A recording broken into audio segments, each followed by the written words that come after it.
Fight fight fight அது மட்டும்தான் blast.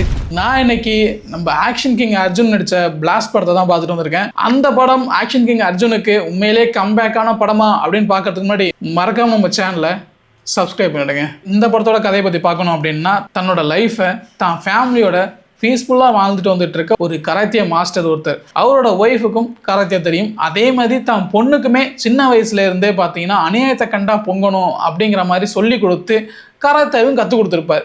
So இந்த ஃபேமிலியில் இருக்கிற அந்த பொண்ணு ஒரு நாள் அநியாயத்தை கண்டு பொங்கியலை. இதனால எங்கேயோ இருக்கிற ஒரு கார்பரேட் முதலாளிக்கு இந்த குடும்பத்தினால ஒரு பிரச்சனை வருது. ஸோ இதுல கடுப்பாகி அந்த கார்பரேட் முதலாளி இந்த குடும்பத்தையே க்ளோஸ் பண்ணணும்டா அப்படின்னு சொல்லிட்டு முடிவு பண்றாரு. இவர்கிட்ட இருந்து இந்த குடும்பம் எப்படி தங்களை தானே காப்பாத்திக்குது அப்படிங்கிறதும், 7,000 கோடி வருமானத்துக்காக ஒரு கிராமத்தையே அழிக்க நினைச்ச அந்த கார்பரேட் முதலாளியோட ப்ராஜெக்டை எப்படி தடுத்து நிறுத்துறாங்க அப்படிங்கிறத பத்தி தான் இந்த கதை. ஸோ இதெல்லாம் வேண்டாம்ப்பா, இதெல்லாம் ட்ரைலர்லேயே பார்த்துட்டேன்ப்பா, அதான் தெரிஞ்ச விஷயமாச்சே. ஸோ படம் எப்படி இருக்கு அப்படின்னு கேட்டீங்க அப்படின்னா, படத்துல உண்மையிலேயே அந்த ஆக்ஷன் காட்சிகளை பத்தி தான் சொல்லணும். ஸோ அந்த ஆக்ஷன் காட்சிகள்லாம் நம்ம ஆக்ஷன் கிங் அர்ஜுன் இருக்காரு,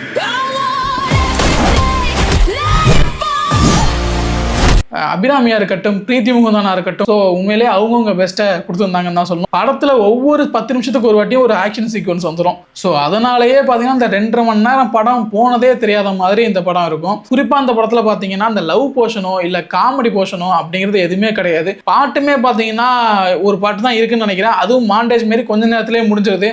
ஸோ இதெல்லாம் எதுவுமே இல்லாமல் இந்த 2.5 மணி நேரம் படத்தை நல்லா விறுவிறுப்பாக எடுத்துகிட்டு போயிருக்காங்க. ஆக்ஷன் சீன்ஸை வச்சு எடுத்துகிட்டு போயிருக்காங்க அப்படின்னு தான் சொல்லணும். ஸோ இதுக்காகவே நம்ம அறிமுகட்டான சுபாஷ் கே ராஜா பாராட்டி ஆகணும். சரிப்பா, நீ சொன்ன விஷயமெல்லாம் ட்ரெய்லரை பார்த்தாலே தெரியுது, படத்துல எதுவும் பிரச்சனை இல்லையா அப்படிதானே கேக்குறீங்க?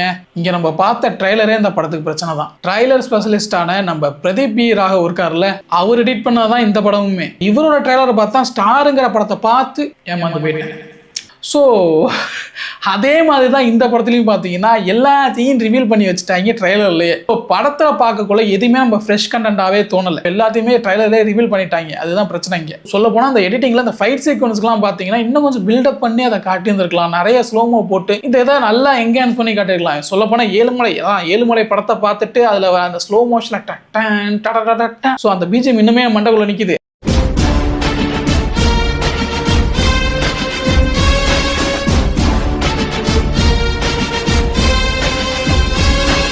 ஸ்லோமோலாம் போட்டு நம்ம ஏழுமலை மாதிரி ஒரு ஸ்லோ மோஷனில் வச்சு அந்த மாதிரிலாம் எடுத்திருந்தா நம்ம பயங்கர செலிப்ரேஷனாக இருந்திருக்கும். சொல்லப்போனால் அதெல்லாம் பார்க்கக்குள்ள ரியல் கம்பேக் அப்படிங்கிற மாதிரி நம்மளுக்கு தோணும். இந்த பிஜிஎம் பற்றி பேசக்குள்ள தான் இந்த படத்துக்கு மியூசிக் யார் போட்டிருக்காங்க? கேஜிஎஃப் சலால்லாம் மியூசிக் போட்டார் பாருங்க, ரவி பசூர், அவர் போட்டிருக்காரு மியூசிக். கேஜிஎஃப்க்கு மியூசிக் போட்ட வர்றா அப்படிங்கிற எதிர்பார்ப்புலாம் நம்மளுக்கு இருக்க தானே செய்யும். இது நியாயம் தானே?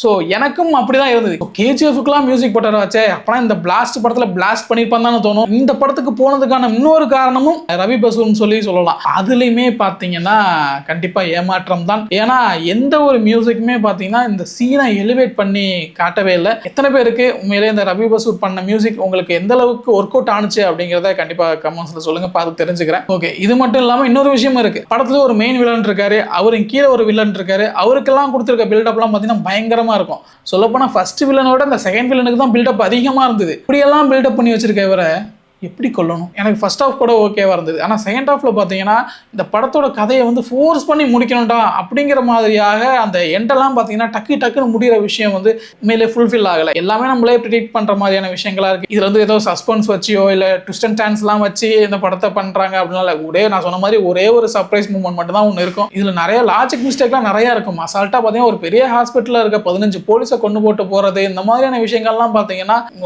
ஒட்டாது நம்ம கூட எப்படா அப்படிங்கிற மாதிரி தான் இருக்கும். எனக்கு இந்த ஹோல் கண்டென்ட்ல எனக்கு பிடிச்சது அப்படின்னா, ஆக்ஷன் காட்சிக்குனாலே ஆம்பளைங்க தான் அப்படிங்கிற இடத்துல ஒரு பொண்ணும் இந்த படம் முழுக்க வந்து ஆக்ஷன் காட்சியில 2 பேரும் வந்து ஆக்ஷன் பண்றாங்க அப்படிங்கக்குள்ள இந்த விஷயம் எனக்கு பார்க்கறதுக்கு புதுசாகவும் நல்லாவும் இருந்துச்சுன்னு சொல்லலாம். அது மட்டும் இல்லாமல் ஒரு பொண்ணுகிட்ட தப்பா பிஹேவ் பண்றவன்ட்ட இவனுக்கெல்லாம் இப்படி பதில் சொன்னாதான்டா கரெக்டா இருக்கும் அப்படின்னு ஆடியன்ஸே நினைக்கிற அளவுக்கான ஒரு சீன் வந்து அந்த படத்துல இருக்கும். ஸோ அதெல்லாம் எனக்கு பிடிச்சிருந்தது தான். நான் சொன்ன மாதிரி இந்த ஃபர்ஸ்ட் ஹாஃப் வரைக்கும் எனக்கு ஓகே அப்படிங்கிற மாதிரி தான் இருந்தது.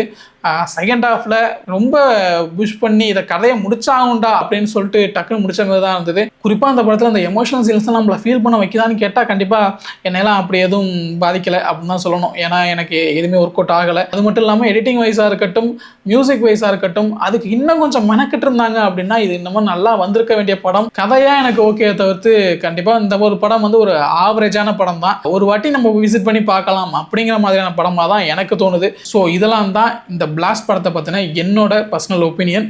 ஸோ நீங்கள் இந்த படம் பார்த்துருந்தீங்க அப்படின்னா கண்டிப்பாக உங்களோட ஹானஸ்டான ஒப்பீனியனை கமெண்ட்ஸில் சொல்லுங்கள். மீண்டும் ஒரு நல்ல வீடியோவில் சந்திக்கும் வரை உங்களிடமிருந்து விடைபெறுவது நான் உங்கள்